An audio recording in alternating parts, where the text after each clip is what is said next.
My dear Maria van Beethoven, I am writing to you today because I want to tell you something about myself and about my country.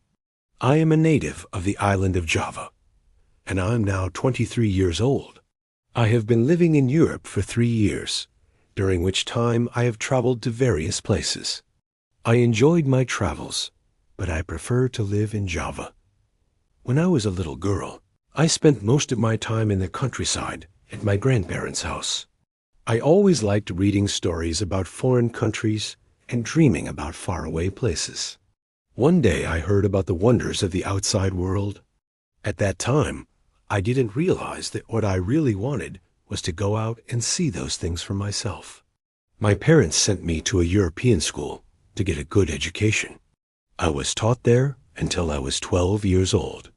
During that time, I often wondered about the outside world and felt a strong desire to travel. In our home in Chakra, we had a lot of books, especially from Germany. I used to read those books, which made me feel very unhappy. I asked myself why I was forbidden to go out and experience all the things that I learned about in those books. When I was 12 years old, I went to live with my aunt and uncle. I felt very lonely and often got homesick, but I kept studying hard. I learned German from a German teacher, and when I was around 17, I began to teach myself Dutch. I also learned English and French. Later, when I was around 20, I traveled to Europe again. That time, I visited many cities. I met many interesting people and experienced a lot. When I returned to Java, I married a nobleman and eventually gave birth to a baby boy. As you can see, my life has been very different from what I expected. But despite all these changes, one thing remains the same: my longing to be able to travel. I miss traveling so much. That is why I'm writing to you today. You are a famous singer. Through your songs, you can freely travel all over the world without any obstacles. While I'm sitting here alone and bored, I would like to ask you to think about all the women in the East Indies who long to explore the outside world but cannot do so. If you have the opportunity, please try to visit us in the East Indies. We need someone to speak out for us and help us improve our situation. If you are still busy and don't have enough time to read this letter, then please forget about it.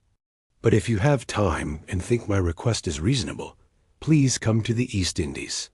Thank you very much. Your friend, R.A. Kartini. This is the first letter that Kartini wrote to someone she admired. This story about Kartini is based on actual events, but some parts are fictional. What makes this letter so powerful is that it's not just a fictional character that writes to a famous person. It's an actual historical figure who did exactly that. She didn't know Beethoven personally, but she admired his work. So she wrote him a letter explaining her situation and asking him to consider visiting the East Indies. Although Kartini's original letter was written in Dutch, it's important to note that she was writing to Beethoven, who was German, not Dutch. He probably wouldn't have understood the letter if he had read it in Dutch, so she chose to write it in English instead. At the time, English wasn't widely spoken in the East Indies, but Kartini knew it well enough to express herself clearly. She also understood Beethoven's work well enough to make a personal connection with him.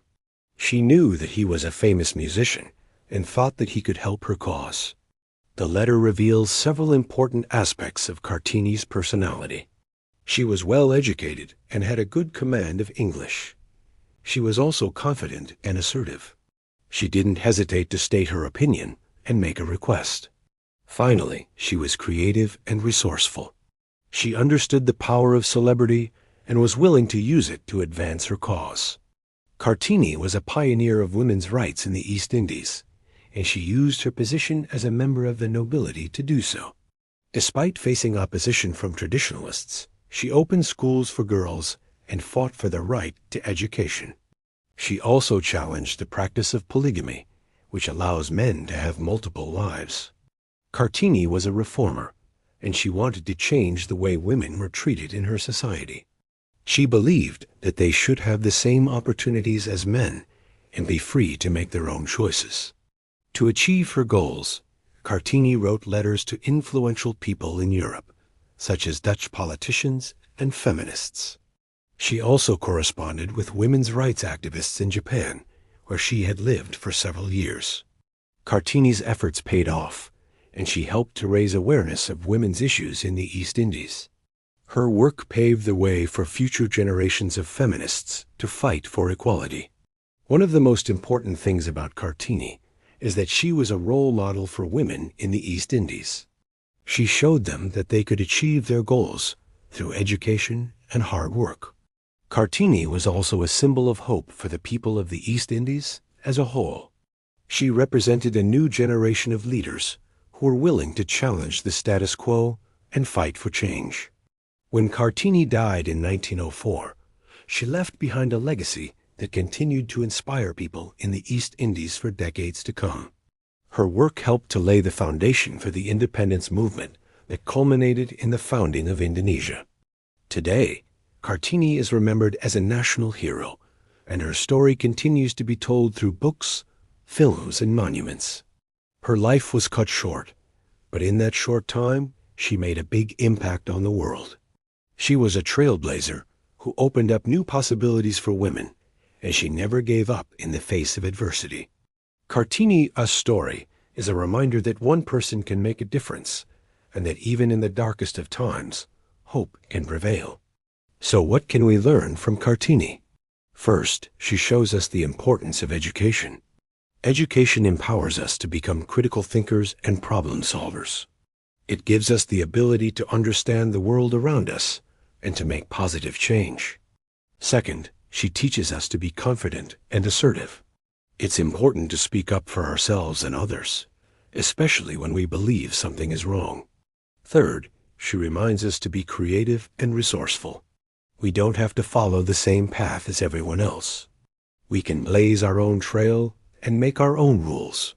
By following Kartini's example, we can make the world a better place for ourselves and for future generations. Let's strive to be like her, bold, brave, and unwavering in our pursuit of justice and equality. Thank you for listening, and I'll see you next time.